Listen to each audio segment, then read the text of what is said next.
et bienvenue sur le podcast d'Objectif Performance, le podcast pour construire son haut niveau.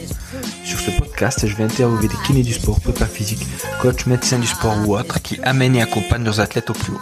Le but de ces épisodes est de vous permettre d'apprendre des meilleurs. Je m'appelle Julien Stouric, je suis kiné physio du sport et préparateur physique et j'ai lancé ce podcast en avril 2020, il y a bientôt 5 ans. À côté de cela, j'ai développé avec mes deux compères Philippe Degache et Alexis Grappin, Physio Perf Club. On vous propose de prendre en charge votre réhabilitation et votre retour au sport en ligne de manière individualisée. Vous trouverez sur Objectif Performance différents formats disponibles sur vos plateformes d'écoute préférées et sur la chaîne YouTube. Le format interview, où j'interviewe des collègues, des passionnés comme vous et moi. On parle de leur parcours, d'où ils viennent, où est-ce qu'ils ont étudié, voyagé, etc. Ensuite, de ce qu'ils font actuellement et de ce que cela peut nous apporter en pratique. Le but est d'en apprendre plus sur les invités, sur leur parcours bien sûr, leur construction, mais aussi leur thématique de recherche pour améliorer vos prises en charge. Il y a ensuite le format article top chrono.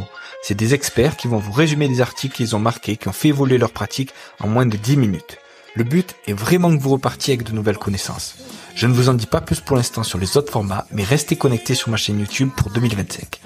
Comme vous le savez, depuis maintenant 5 ans, le podcast et tout le contenu créé est gratuit. Les épisodes, interviews, articles top chrono, hors-série, masterclass, tout est absolument gratuit. Cela représente plus de 107 heures de contenu disponible et accessible à tous. Afin de me soutenir et de me permettre de vous proposer du contenu de toujours plus grande qualité, voici ce que vous pouvez faire chacun à votre niveau. En premier, vous pouvez aller sur mon Tipeee et participer directement à la production de ces épisodes moyennant un abonnement. En deuxième, je vous encourage à aller cliquer sur les liens en description des épisodes. Vous retrouverez les sponsors qui me soutiennent et me font confiance. En troisième, bien évidemment, vous pouvez parler du podcast à vos collègues, amis, confrères pour mettre une note 5 étoiles sur votre plateforme d'écoute et un commentaire sympa. Et enfin, je vous encourage aussi à poster sur les réseaux sociaux, notamment Instagram et LinkedIn, c'est là où je suis le plus présent et disponible. Je compte à fond sur vous afin que le podcast perdure. Bonne écoute à tous. Salut Caro. Salut Julien.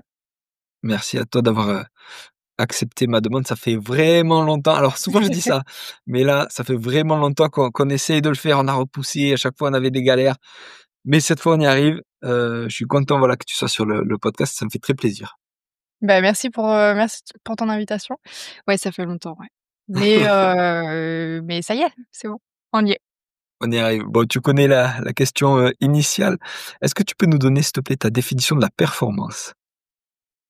Ouais, ouais, je la connais cette question. C'est pas une question facile, mais je pense que je vais répondre en me l'appropriant un peu peut-être sortir du niveau, performance, sportive, mais peut-être la performance, individuellement pour moi en tant Mmh, que kiné, physio et puis doctorante.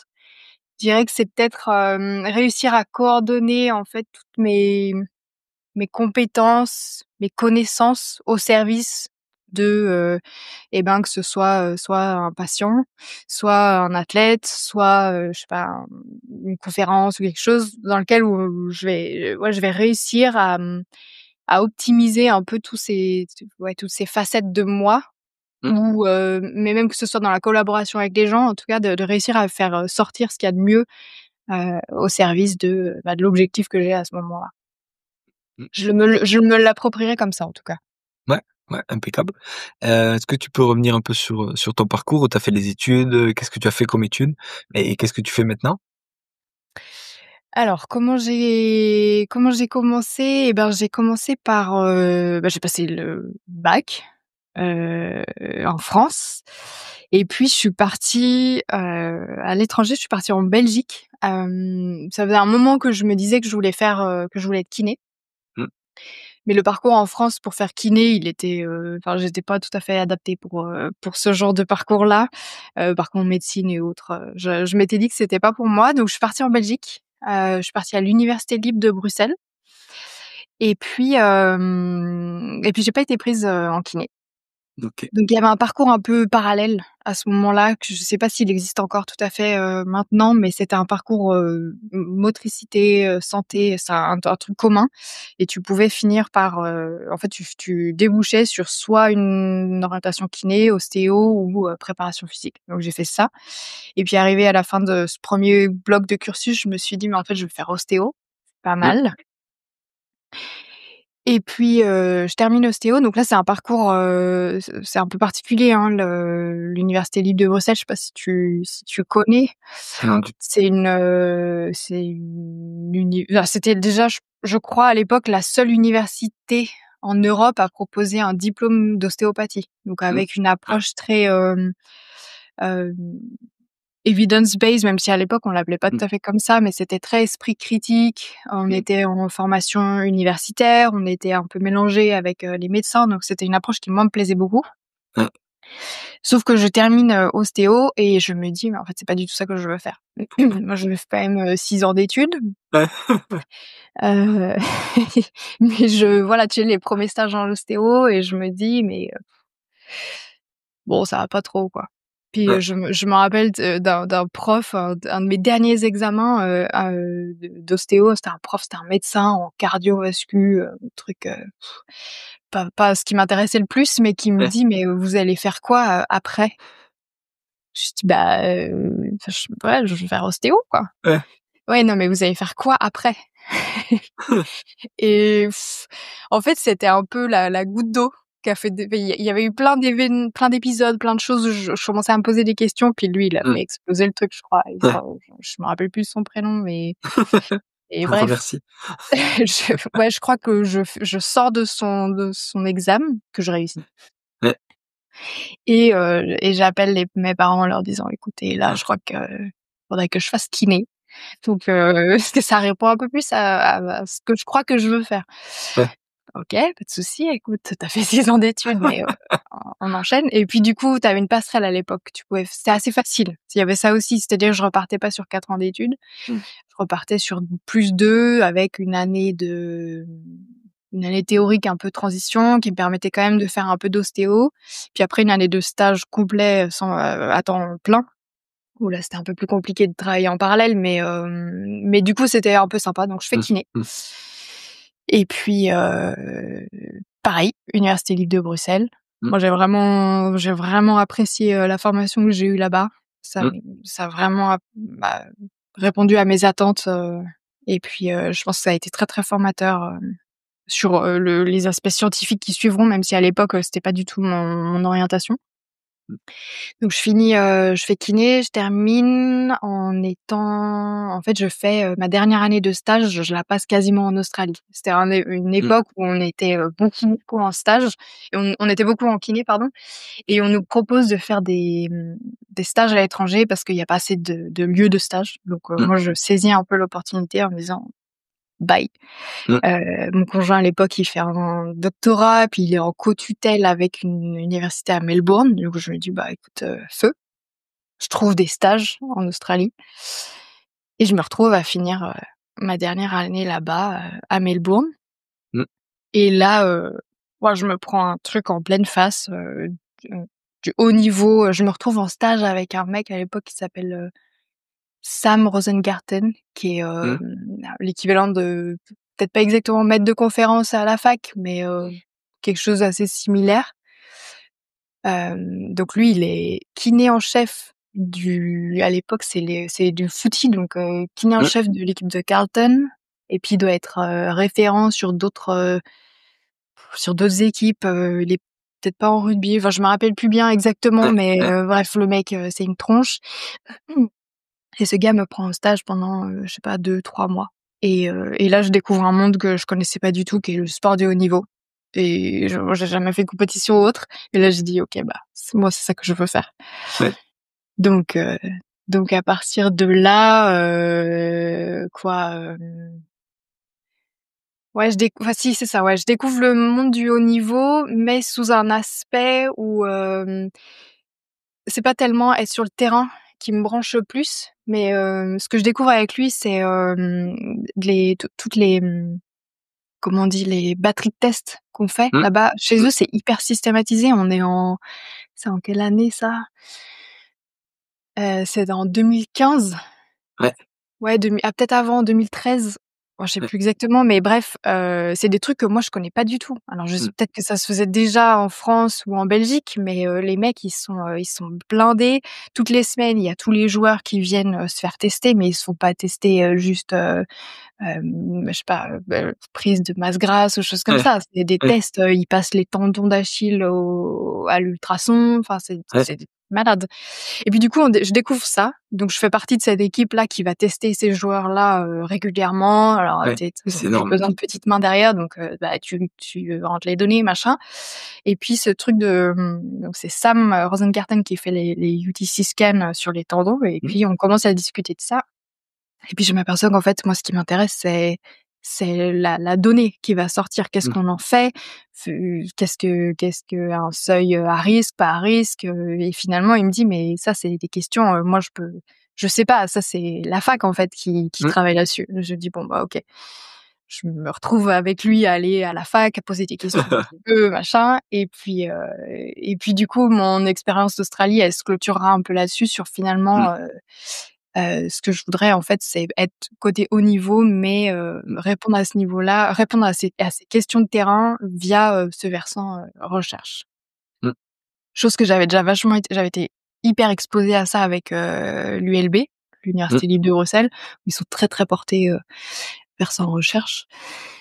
Mais donc je rentre en France en me disant: «OK, la clinique, c'est un des aspects que j'aime bien, mmh, mais si je peux toucher un peu aux aspects recherche, ça me va bien». Sauf qu'à ce moment-là, bah, j'ai pas un rond. Je viens d'être diplômée de ostéo, kiné, tu as déjà fait 8 ans d'études.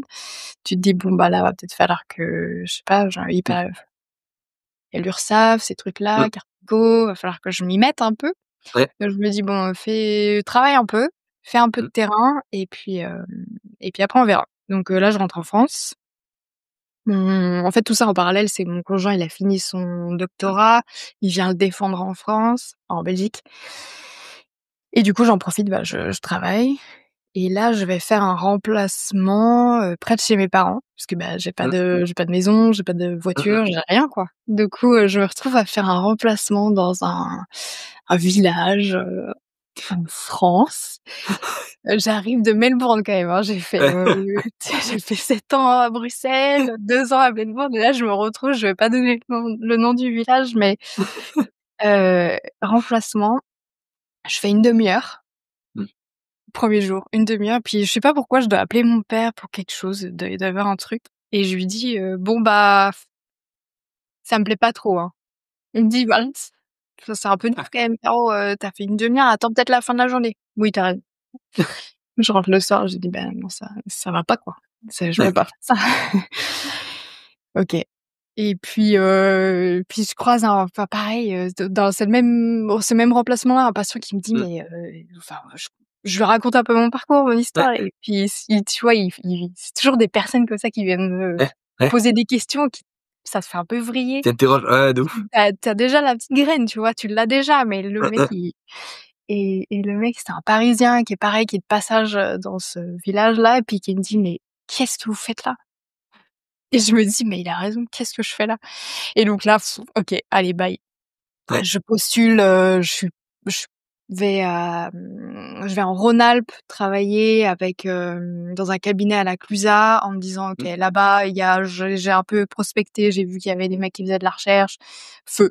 Je me pose pas de questions, j'arrive à la Clusaz, je fais un peu mon taf et puis là, je me mets, vraiment ouais, vraiment objectif, s sortir un peu de cet aspect clinique mmh, et puis rencontrer les mecs qui font de la recherche en France que je connais pas, mmh, je connais personne.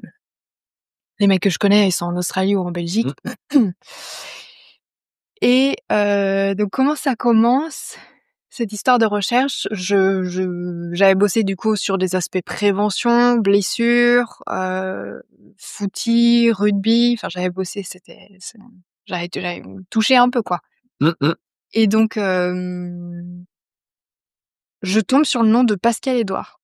Ouais, mmh, ah OK, le mec, il a l'air de faire, médecin, Saint-Étienne, bon, c'est déjà pas trop loin. Il a l'air de faire un peu de prévention. Je lui envoie un mail, mmh. «Bonjour monsieur, j'ai vu ce que vous faites, ça m'intéresse». Et puis il me dit: «Bah écoute, viens, on a une réunion d'information, je sais pas quoi, v assez générale avec plein d'acteurs Ouais. du terrain, et puis de la recherche et puis, ça va parler ischio-jambier, machin». OK, génial. Je vais à Saint-Étienne. Je sais pas trop, pareil, je suis en voiture, je me dis: «Mais qu'est-ce que je fais?» je OK. Je fais cette réunion, je fais quand même, 3 heures de route aller, 3 heures de route retour pour une réunion qui dure, 1 heure, je crois, Mmh. un truc du genre, quoi. Mais c'est la réunion. C'était là qu'il fallait que je sois. Je il y avait, après tu y repenses, en fait, il y avait que des Mmh. gens, super, qui derrière, c'est des gens que je vais revoir, mais dans d'autres contextes. Et donc Pascal me dit: «Écoute, ouais, si tu veux, on peut bosser ensemble, mais tu déjà, 1 master, 2 masters, très bien, Mmh. mais en fait, moi, je m'en fous un peu. Nous, il faut qu'on te teste et puis il faut qu'on voit un peu, tu connais pas ce milieu et puis, même si tu as, des masters à l'ULB, en fait, c'est pas exactement la même chose, donc je te propose de lancer un DU. Tu t'inscris à un truc, DU, puis on bosse ensemble». OK. Allô papa? Non, non, bah, là, à cette époque-là, tu vois, tu as commencé, l'URSSAF, c'est bon, ça roule là. Donc maintenant tu te débrouilles, mais je me Mmh. rappelle qu'à cette époque-là, c'était dur, hein. Financièrement, c'était dur parce qu'en fait, tous les sous que tu mets de côté, déjà, Ouais, tu mets pas beaucoup, ouais, mais ils repartent, le peu que tu mets, boum, ils vont, là, je mets mmh, tout dans les formations, mmh, dans le cursus, quoi. Et mmh, il faut que je me sorte de ce truc dans lequel je suis où je suis pas bien. Je à mmh, l'époque, c'est pas ouf, hein.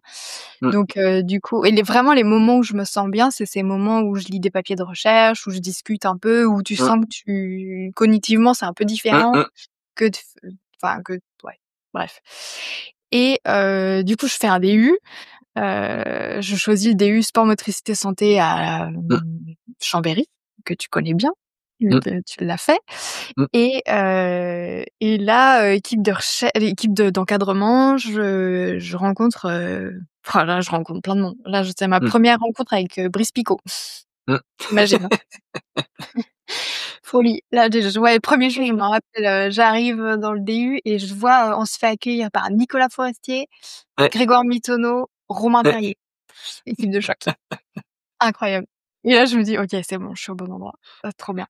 ouais, Et je m'investis à fond dans ce truc dans ce DU parce que je me dis: «C'est moi, je m'éclate».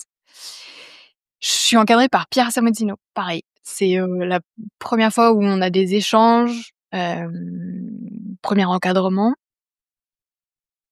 Je m'en rends pas compte, je pense, à l'époque. Je suis encadrée par Pierre et Pascal, donc mmh, ça évidemment, ça se passe super bien. Tu mmh, vois bien l'encadrement, trop bien que je peux avoir. Puis on se dit: «OK, bah, top, moi j'aimerais bien continuer, je peux partir en master 2 orientation recherche sciences du sport», donc c'est un peu mmh, différent de ce que j'ai fait avant. Et puis on dit: «Bah, écoute, feu, il y a pas encore trop d'idées de thèse derrière, mais pourquoi pas?» J'ai un conjoint qui a fait une thèse, qui a terminé. Franchement, ça avait l'air horrible. mmh. Je me dis: Moi, j'ai pas envie de faire ça», mais dans le je dis ça à voix haute, puis en fait, Mmh, je pense dans le fond de moi, je me dis: Ça a quand même l'air cool». Mais j'ose pas trop le dire, ou en tout cas, j'ose pas trop me le dire à moi. Mais donc je continue ce master 2, même équipe, d'encadrement, Pierre et puis Pascal. Et puis là, ils me disent: «Bon, bah, très bien Caro, mais si tu veux continuer avec nous, en fait, il va falloir que la thématique, elle se rapproche de ce qu'on fait nous».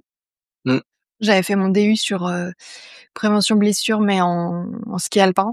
J'étais en mmh, la FLUSA, donc ça avait plus de sens. Et puis, du coup, faut que je me rapproche de leur thématique. Leur thématique, c'est quoi? Bah, c'est, pour Pascal, c'est très branché ischio, blessure. Et puis pour Pierre, c'est ischio, allez, c'est plutôt capacité de production de force, mmh, et toutes les dérives qu'on peut en avoir, notamment autour du profil force-vitesse. Mais ça transite un peu avec les ischios. C'est pas très branché prévention, mais il y a quand même un peu de ça qui traîne autour, donc on part mmh, sur ça.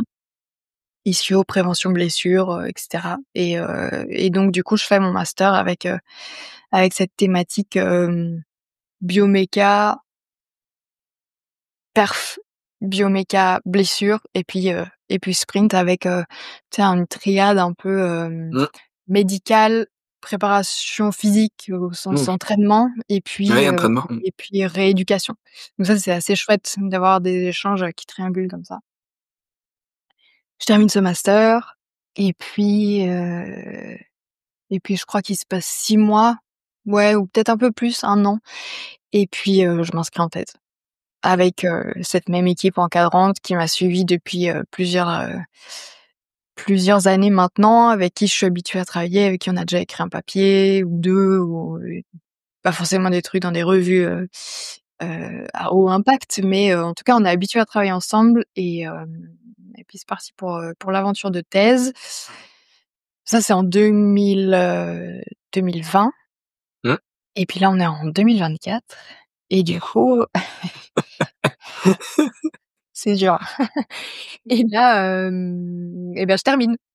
Ouais, Tu vois, hier, avant-hier, j'ai écrit le paragraphe, conclusion ouais, de mon manuscrit de thèse, bravo. donc ça sent la fin. Voilà pour le parcours, c'est un peu long, Ouais, mais c'est top. Non, non, t'inquiète, c'est bien du coup, cette thématique, tu l'as suivie justement pour continuer de travailler avec l'équipe avec qui, tu étais à l'aise et avec qui, ça correspondait à ce que tu voulais faire au final? ouais, complètement. Alors, est-ce que ça correspondait à ce que je voulais faire? En fait, je me suis aperçue que peu importe le domaine que tu pousses, alors c'est pas tout à fait vrai, mais à Mmh, partir du mmh. moment où moi j'étais dans une thématique sport, Sport, prévention, performance. prévention, blessure, Mmh un mh. peu l'interaction, la connexion entre ces thématiques-là, peu importe le sport auquel je m'adressais, j'avais pas moi une dominante particulière. Tu m'aurais dit: «Tu vas aller faire, je sais pas, un truc chez des gymnastes ou Mmh. du rugby» ouais, je l'aurais fait et qu'en fait, Mmh. à partir du moment où tu pousses un domaine d'expertise loin, il devient fascinant, je trouve. Tu finis toujours par trouver des questions de recherche qui t'intéressent et puis de toute façon tu vas pimper un peu toi le truc donc Mmh. tu vas te l'approprier mmh et puis tu finiras par le rendre ton domaine. Donc effectivement, ouais, au début, c'est pas forcément dans mes thématiques, mais ça, c'est une remarque que Pierre m'avait faite à l'époque, c'était que pour être bien dans thèse ou en recherche, il te faut un 3 piliers. Je sais pas Mmh. si tu en as déjà entendu parler, c'est un truc assez connu, dans le milieu. Il te faut 3 piliers, c'est la thématique, l'encadrement et Mmh. puis le lieu, le laboratoire, Mmh. toi, ta personnalité et autres et je me suis rendu compte que j'avais déjà en fait, un encadrement qui était au plus haut. Enfin, Ouais. c'est incroyable. Maintenant, je prends du recul là-dessus, enfin ce doublet, Mmh. ce binôme, Pascal et Pierre, c'était ça vraiment, j'ai eu beaucoup, beaucoup de chance et donc Mmh. je m'aperçois qu'en fait, cette thématique et ben, avec ce doublon que j'ai, le lieu, l'endroit, moi, ma motivation et puis eux et ben, en fait, peu importe la thématique, j'y vais, je les suis. Du coup, je me pose pas beaucoup de questions. C'est juste qu'il faut reprendre un peu tout un pan de littérature qui est déjà assez, vaste, bien avancé et donc là, il faut tout reprendre et moi Mmh. avec mon passé de kiné, bah, c'est pas des choses qui sont forcément faciles à appréhender, hein. Quand tu commences à parler profil force vitesse alors que tu connais rien, Mmh. bah, les premiers temps, tu te dis: «Est-ce que je vais m'en sortir?» quoi Mmh. et donc finalement, tu vois, je finis par, avoir quelques notions, sur, les aspects blessures en sprint alors qu'au départ, c'est pas forcément mon domaine, non. Ouais, ouais, Enfin, je sais pas si ça c'est répond à énorme. ta question, mais Ouais, ouais, si, si et Caro, du coup, au niveau des ischios, quel, quel bilan tu fais? Tu vois? Est-ce que, qu'est-ce que tu lises? Est-ce que tu regardes de la souplesse? Est-ce que tu regardes la force? Est-ce que tu regardes un peu des 2? Tu vois? Qu'est-ce que tu fais? mmh. Si là, tu as un ischio qui arrive, qu'est-ce que tu lui fais? Bah, alors la réponse elle va commencer par «ça dépend», mais ça c'est la réponse facile.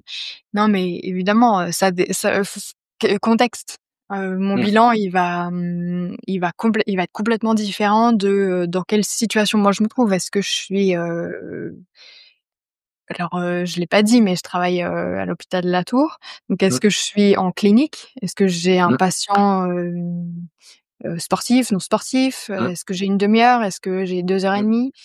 Donc tout ça va dépendre parce que, tu de ce dont j'ai besoin, ce qui est vraiment essentiel, nécessaire à la construction de ma rééducation derrière et Mmh. puis à le retrouver les objectifs du patient et ben, il y a tout le champ des possibles. Donc vraiment en fonction du contexte que je vais avoir, je vais décupler, Je vais pas pas avoir le même contenu. Mais, je vais, par contre avoir les mêmes, peu importe ce que je mets dans mon bilan, enfin, peu Mmh, importe le temps que je vais, consacrer à ce bilan, il va toujours avoir des gros piliers qui vont être, qui vont tourner autour de quoi est-ce que j'ai besoin? Enfin, quels sont les éléments qui vont évoluer entre le moment de la blessure et le mmh, retour au sport, que je vais pouvoir, monitorer, qui vont s'adapter et qui vont être nécessaires qui sont des facteurs qui peuvent, influencer la reblessure et puis qui vont, influencer la performance. Donc en mmh, général là-dessus,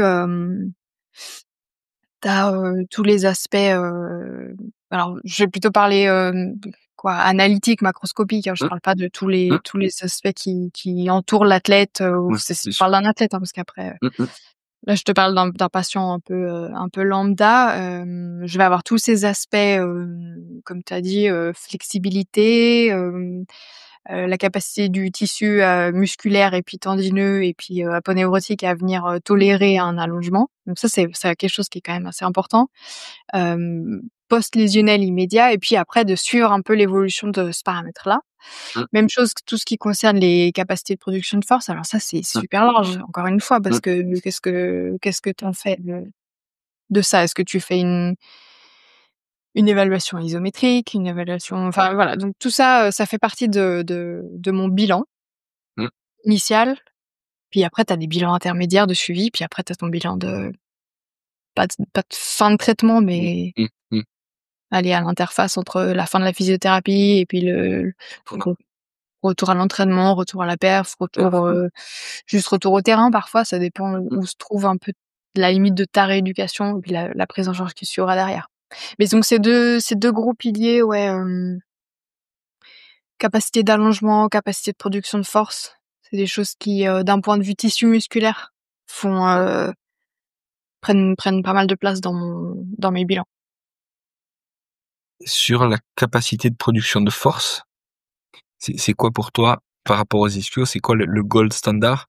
Et c'est quoi, on va dire, la modalité? Est-ce que tu vas regarder, surtout de l'excentrique? Est-ce que tu vas regarder, de l'isométrie, du concentrique? Tu vois, qu'est-ce que tu utilises et qu'est-ce que tu regardes? Le plus le non, ça j'allais dire tu regardes le plus de choses possible, Mmh, mais en fait non, c'est pas tout à fait vrai. Parce que tu as toujours un temps imparti et donc tu mmh, viens un mmh. peu, cibler Sélectionner. Mmh, cibler ce qui t'intéresse. Si je pars, d'un et en fait ça va vraiment être influencé par, qui encore une fois, qui on a sous les mains, mmh, et pourquoi on l'a sous les mains et quel est son sport et quelle est sa mmh, discipline et où est-ce qu'on va, quoi. Si je prends le cas, par exemple, tu vois, un sprinter ou une sprinteuse avec une mmh, lésion ischio, mmh, ben, en fonction des sollicitations qui vont intervenir au cours du sprint, je sais que, je peux pas ne pas faire une évaluation, allez, isométrique dans un premier temps. On parle que capacité de production de force, hein, mmh, tu m'as dit. Donc je vais commencer par un bilan isométrique, mmh, mais plutôt dans des longueurs musculaires un peu, tu vois, autour de 30 degrés d'extension mmh, de genoux pour me rapprocher un petit peu de c'est un peu difficile de dire, c'est un peu réducteur de le voir comme ça, mais en tout cas me rapprocher un peu de la situation stressante, ouais, en sprint et puis surtout, je vais venir évaluer des capacités excentriques. mmh, Ça c'est un peu plus tard, hein, dans le bilan évidemment. Hem, Parce qu'on le sait que cette notion excentrique-là, elle va être, assez déterminante dans, mmh, la mmh. survenue de la lésion, musculaire. Donc ça m'importe, de façon, bah, ça c'est un élément qui est important. Et puis ça, c'est que des éléments qui finalement sont, des éléments analytiques. Donc, tu remets pas l'ischio dans son contexte Ouais, de performance, de, le sprint. Mmh, travail en chaîne postérieure, de mmh, travail à haute vélocité. Donc c'est des éléments qui vont, être importants, qui vont parfois guider ou réaxer un peu, ma rééducation. Mais ce qui va m'importer aussi, c'est, comment est-ce que cette production de force va intervenir, finalement en situation, terrain. Et donc là, c'est là que tous les éléments, que j'ai appris d'un point de vue théorique avec, les profils force vitesse, ces choses-là, Mmh. c'est là que ça va rentrer en jeu et que ça c'est super complémentaire, quoi. Mmh. Donc ça, on va dire, ça serait plus en milieu, fin de rééducation. Au début, tu commences par l'isométrie. Tu m'as dit quasiment en extension, en fin d'extension. Après, tu fais un peu de l'excentrique parce que c'est important et après tu remets dans le contexte, notamment du profil force-vitesse, entre guillemets, pour, c'est un continuum comme ça de testing au cours de ta rééduc pour après retourner sur le terrain. Ouais. Ouais, alors c'est un continuum de testing effectivement. Après, tu as plein d'autres éléments qui viennent en parallèle de ça. Tu as, je fais de l'isométrique à 30°, oui. Je fais aussi de l'isométrique en course interne parce Mmh, que tu as plein de d'autres paramètres un peu annexes qui peuvent, venir un peu interférer avec, ta capacité de production de force. Donc, si oui, il est peut-être fort à 30°, mais si finalement il a une forme d'inhibition et que, mmh, et la lésion, elle a engendré ouais, un déficit de force en course interne, je vais pas, négliger ça, mmh, quand même, quoi. Donc, ça va être des étapes un peu plus clés, un peu plus nécessaires mmh, que d'autres, mais, globalement, ouais, globalement cette évolution, cette capacité de production de force, sans oublier, ces notions de vitesse aussi mmh, qu'on a un peu plus de mal à évaluer à l'heure actuelle, mais, cette capacité à produire de la force à vitesse nulle, mais aussi à vitesse élevée, qui sont des choses qu'on aborde un peu moins, sur les terrains cliniques, mmh, mais qu'il faut pas, qu'on essaie de pas négliger quand même, quoi. mmh. Top. Caro, en termes d'exercice, on parle toujours un peu de renforcement, et cetera. Est-ce qu'il y a des exercices, on va dire, que tu préfères? On prend toujours le cas, on va dire, d'un ou d'une athlète. Est-ce qu'il y a des exercices que tu préfères? Est-ce que le Nordic hamstrings, ils vont tous y passer, quelle que soit la lésion? Ou est-ce que c'est un des éléments que des fois tu vas utiliser, des fois tu vas pas du tout, passer dessus? Et une autre question dans cette question, est-ce que tu peux cibler, un des différents ischio-jambiers, par exemple, en mettant un peu de rotation ou des trucs comme ça? Et est-ce que c'est quelque chose que tu fais en fonction de où est la lésion? Ouais, nordique, je me demandais, tu vois, si on allait, mettre ce mot dans l'interview. Non, mais c'est bien. Non, mais évidemment, Il faut en parler. c'est ouais, on peut pas passer à côté. Quels exercices est-ce que je préfère? Est-ce que j'ai un exercice, Mmh, préférentiel? Alors pour ne pas travailler qu'avec des athlètes, je dirais que l'exercice que je préfère, c'est celui que mon patient ou que mon enfin peu importe mmh, quel est le niveau du patient, c'est celui qui va faire. ouais, Là, j'ai reçu un vocal, juste avant, mmh, d'un athlète mmh, qui me dit: «Oh, franchement, j'ai la flemme», et je me dis: «Mais en fait». Enfin, déjà, la principale, chose qu'il faut pas oublier, c'est que peu importe ta rééducation, elle peut être optimale, tu peux avoir tout mmh, fait, des bilans, tout est nickel, machin. Enfin, en fait, si tu oublies juste que ton patient, ça franchement, des fois, c'est pénible, hein. En fait, si déjà la compliance, elle est pas là, mmh, bah mmh, bye, quoi. Et je pense que pour ça, le nordique, il est assez intéressant parce qu'il est, facile à faire, il est, allez, il est un peu mmh. challenging, Ouais, il y a du challenge, ouais, il est, ouais, et puis tu vois, je sais pas, c'est quand même plus ça peut être plus fun que de faire un leg curl, quoi. mmh, Le problème de cet exercice, c'est qu'il a une certaine forme de limite dans le sens où si tu es pas bon sur cet exercice-là, et ben, tu en mmh, tireras pas les bénéfices qu'on te dit que tu pourrais tirer. Et si tu fais un nordique de 0 mmh. à 30 À degrés, 10. et ben, c'est voilà, tu vas pas créer des adaptations phénoménales derrière, et pour autant, je pense que tu vas le considérer comme, «Je l'ai fait dans ma planif, je l'ai mis dans mon programme, donc je suis fort, donc je peux Ouais, sprinter, donc ouais, feu». tu Et donc biaisé. ça peut, je pense, ça peut être un comportement à risque. Mmh, Donc c'est pas forcément un exercice que je fais beaucoup parce que c'est peut-être un exercice qui est, ouais. Bah, nous, sur le début de rééducation, c'est pas forcément un exercice que je mets en place, de toute façon, mmh, rapidement. Mais je le trouve quand même super intéressant. Au-delà de est-ce que le patient fait ou pas ses exercices, j'ai pas une façon de faire, qui est, ouais, qui est systématique. J'aime bien mettre un peu de pas de chaos, c'est pas tout à fait le terme parce que Mmh, mmh, ça fait un peu bordélique, mais j'aime bien mettre de la dominante de genou, de la dominante mmh. de hanche, peu importe si la lésion elle est proximale ou distale. Ouais, OK. J'aime bien, tu vois, du GHD, du Mmh, glutam, développeur.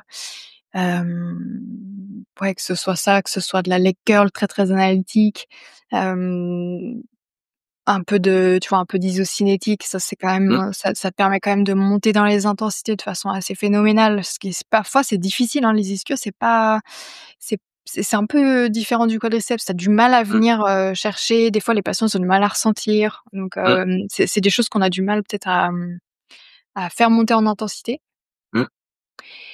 mmh, Et après, ouais, est-ce que tu peux cibler médial, latéral, mmh, proximal, distal? Oui, ça évidemment, ouais. Ouais, ouais, comme tu le dis, soit avec, des rotations, donc après c'est des choses que parfois tu le vois, hein, les patients, ils se mettent en situation mmh. de préférentiel, donc hop, ils vont si c'est une lésion biceps ou sur les patients LCA qui se sont LCA. fait, prélever en médial, tu les vois tout de suite partir, Mmh, mmh, sur mmh, du biceps fémoral.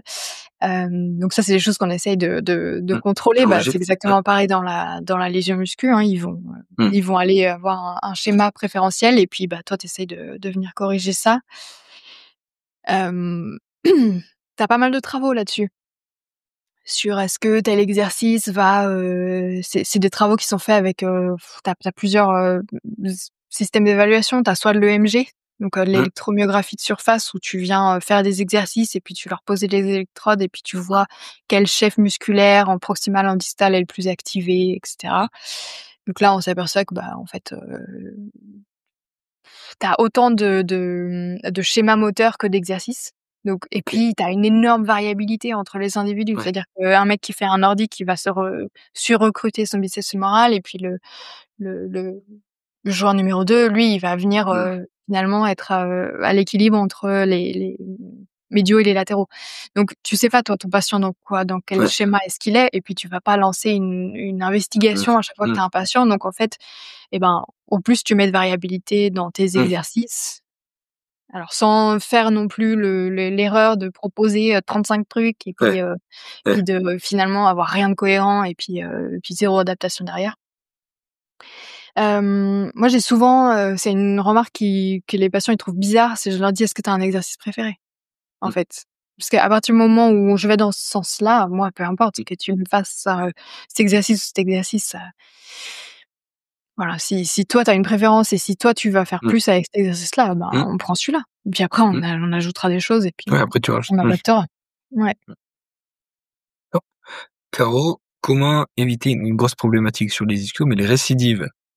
Tu vois? Mmh. Parce que des fois même, tu vois, tu fais des rééducations, tu as l'impression qu'elles sont bien menées, tu as fait du retour au sprint et tout, ça passe bien et puis tu as ton patient qui revient, allez, peut-être pas 6 semaines après, mais quelques mois après et pareil, ça a répété et comment «enrayer» entre guillemets comment diminuer ce risque et comment enrayer? Parce que quand ça a pété une fois, ben, tu augmentes le risque que ça repète malgré tout, et puis après quand ça a pété 2 fois, ben, tu sais, on en a eu en plus, en commun toi et moi, mais comment tu fais? Ouais, ça c'est pas une question facile. Mmh, C'est pas une question facile, c'est une question de terrain, c'est une question de recherche et puis on n'a pas de voilà, il y a pas le évidemment, il y a pas de truc, miracle. oui. Ouais. Non, ni tout fait, ni qui marche sur Mmh, rien évidemment, sinon on serait peut-être pas là pour, mmh, parler de mmh, ça, on parlerait d'autres trucs. Hem, ouais, le risque de reblessure, il est, mmh, je sais pas, fois 2 si tu as déjà fait une lésion. Ce qui est intéressant, je pense, de se poser comme question, c'est pourquoi? Pourquoi est-ce qu'une fois que tu te fais une lésion, tu es susceptible assez facilement mmh, de t'en faire une deuxième. Hem, alors là, on est dans des contextes d'athlètes, on est dans un contexte mmh. de patients sprint, enfin d'athlètes Ouais, ouais, ouais. sprinteurs, patients sprinteurs. Mais si tu fais plus sprint, tu as quand même moins de chances de te refaire une blessure. Mmh. Mais, est-ce que finalement c'est, je suis retournée sur le terrain avec un déficit de force Mmh, et alors là, bah, auquel cas, mmh. voilà, tu as la Pas de réponse. risque, mmh, Enfin, tu as une partie de la réponse. Est-ce que je me suis blessée une première fois parce qu'en fait, même si je suis fort, Mmh. j'ai une technique de sprint ou une technique, Mmh. Mmh. de course ou peu importe qui me met à risque. Mmh. Ça c'est tu un peu cette c'est pas une dualité vraiment, mais cette double facette de la blessure qui est vachement bien décrite maintenant par, enfin décrite par l'équipe alors tu as JB dans la Mmh. team, JB Morin et puis tu as, Jordan Menigucci et puis là le dernier papier c'est celui de Chris Brama où ils viennent vraiment mettre moi j'aime bien leur papier parce que ça prend ils prennent beaucoup de recul sur la blessure vraiment au sens large et ça sort un peu de ce truc analytique Mmh. et où ils te disent, bah, en fait, la tu vraiment à l'interface entre, j'augmente, j'ai des peut-être une partie qui est de la blessure qui est attribuable à ma capacité tissulaire, mais aussi j'ai une partie qui est attribuable à, la contrainte excessive Biomécanique. que je mets, Ouais. sur mon système et donc il faut jouer sur les 2. Et donc on est habitués, nous, physio, on se dit: «Bah, il faut que j'augmente ma tolérance, il faut absolument que je monte ma force, il faut que je Mmh. monte ma Mmh. flexibilité». Mais ça, c'est une toute petite part enfin non, c'est Mmh. une partie du problème. Si derrière tu as, un footeux qui en fait qui a un pattern de course qui finalement va allonger, je sais pas, Mmh. ses ischio-jambiers à la course, bah, tu auras beau avoir un système fort, heu, tu as une contrainte excessive. Donc tu peux par contre venir minimiser cette contrainte-là dans le but de, venir mitiger ton risque de blessure. Et donc ça, c'est vraiment le parti que toute la team Pelvic Tilt, heu met en met en avant en ce moment, à venir essayer de comprendre, et c'est super intéressant, hein. C'est marrant cet affrontement en fait que tu un peu Mmh. c'est pas un affrontement, c'est cette, allez les deux faces de la pièce Mmh. avec toute l'équipe, plutôt, Océanie, Australie Mmh. qui eux sont très, très, analytiques ou en tout cas étaient très analytiques à venir développer, le nordique, la force, à Mmh. questionner tout Mmh. ça et puis les Européens ou les Français plutôt, à venir, comprendre OK, qu'est-ce qui se passe dans ces tissus? Comment est-ce qu'on peut, minimiser les contraintes? Est-ce qu'on peut jouer sur la technique de course? Est-ce qu'on peut, en jouant sur cette technique de course, est-ce qu'on peut pas finalement, diminuer les contraintes dans le tissu et puis du coup, diminuer les blessures? Mmh. En tout cas, c'est l'objectif. Donc pour prévenir la blessure, bah, je pense jouer sur ces 2 aspects-là. Après d'un point de vue beaucoup plus, peut-être plus détaché, prendre du recul sur ce que tu as fait, avant. Les variations de charge, les, est-ce que tu as est-ce que tu as été bon finalement dans ta rééducation aussi? Est-ce que tu as mis des contraintes suffisantes? Est-ce que tu es sûr que Mmh. tu as créé de l'adaptation? Ça, c'est pas des fois tu as beau, c'est ce qu'on Mmh. disait tout à l'heure, tu as beau avoir fait, que 4 fois 7 nordiques, 3 fois par semaine, en fait, si ton mec il fait, 10 du mouvement, Ouais, tu es dans le ça faux. mène à rien. Mmh. C'est bon, Mmh. c'est la base, hein, mais parfois la base, c'est bien d'y revenir. Mmh. Top. Donc ouais, pas simple ces aspects-là. Mmh. Caro, est-ce que tu as des mentors ou des gens qui t'inspirent? Ouais, j'en ai plein des gens qui m'inspirent, Mmh. j'en ai beaucoup. Beaucoup d'hommes, pas assez de femmes. Enfin si, j'ai plein de femmes qui m'inspirent, mais peut-être pas dans mon domaine de recherche. Bah, je peux pas ne pas citer, mes 2 directeurs et co-directeurs de thèse, donc Pierre Samozino et puis, Pascal Edouard. Eux, c'est un peu, je sais pas combien d'heures Mmh. on a passé au téléphone, en visio, en face à face ces dernières années, mais c'est beaucoup. Mmh. Et ouais, eux, ouais, un grand merci, j'en profite. Mmh. Même si je leur dis à chaque fois, ouais, eux, gros mentorship sur les dernières années, que ce soit sur les aspects pro ou sur les aspects perso, Mmh. sur la vision de chacun, de comment construire un peu, ouais, cette thématique de recherche. Enfin, ouais, je dirais ces deux personnes. Mmh. Mmh. Top, top. Et en termes de livres sur, la performance, sur le sport ou autre, on en parlait. Est-ce que Ah tu ouais. vas nous citer le fameux voilà, je tease, mais tu peux y aller. J'ai pas de alors moi je passe déjà la journée à lire, donc les quand tu sais la lecture un peu livre, Je la mets pas sur des livres de performance. Ça me j'en peux plus, quoi. Et ça, je suis pas la seule. Pour en avoir discuté un peu avec plusieurs, il y a un moment, t'arrives le soir, non, s'il te plaît, faut un truc qui me sorte un peu. Je me rappelle au tout début de ton podcast, ouais, quand tu posais ces questions-là, je me suis dit: «Ah tiens, si un jour je me fais interviewer, je dirais Le Petit Prince». Boum. Et puis, je pense que Pierre, ça Ça aussi aussi, non. se fait interviewer, je sais pas, 2e, 3e, 4e. Et je me suis dit: «Bah, c'est mort en fait, je peux plus lire ce livre parce que ça va vraiment faire la groupie», tu vois? Mais du coup, quand même, ça c'est un livre que j'aime bien et pour l'argument que Pierre cite, c'est, enfin ça fait longtemps que j'ai pas réécouté, du coup faudrait je m'assure de ça, mais il me semble qu'il Ouais. disait que c'est parce que finalement, peu importe l'âge ou le moment auquel tu l'ouvres, tu en tireras toujours une leçon philosophique et donc c'est le but du bouquin, hein, a priori. Et donc ça ouais, ça j'aime bien, franchement je lis tout. J'ai juste besoin d'un truc qui me sort. Sorte. J'aime bien les choses qui se font un peu aussi remettre en perspective.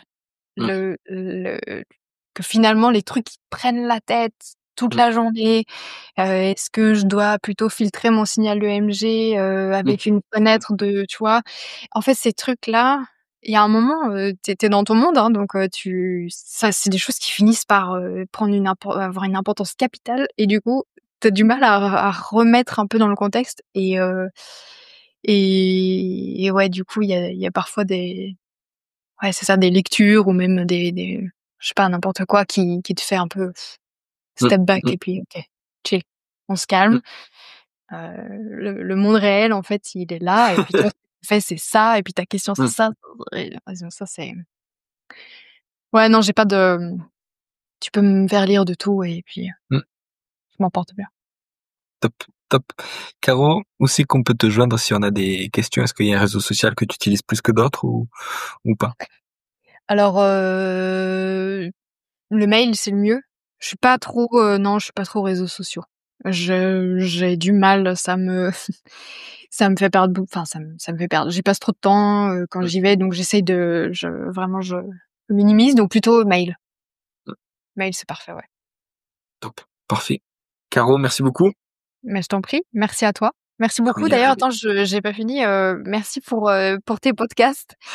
Non, parce que oui, en fait, je sais pas si quelqu'un te le dit, mais Si, si, si, si. ouais, quand même. Non, mais à l'oral, tu vois, devant tout Mmh. le monde.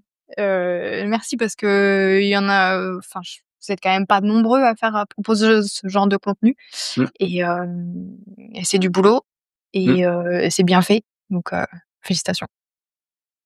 Merci, merci beaucoup et puis de toute façon on se voit bientôt et peut-être même un épisode 2. Voilà, je lance des trucs comme ça. Tease.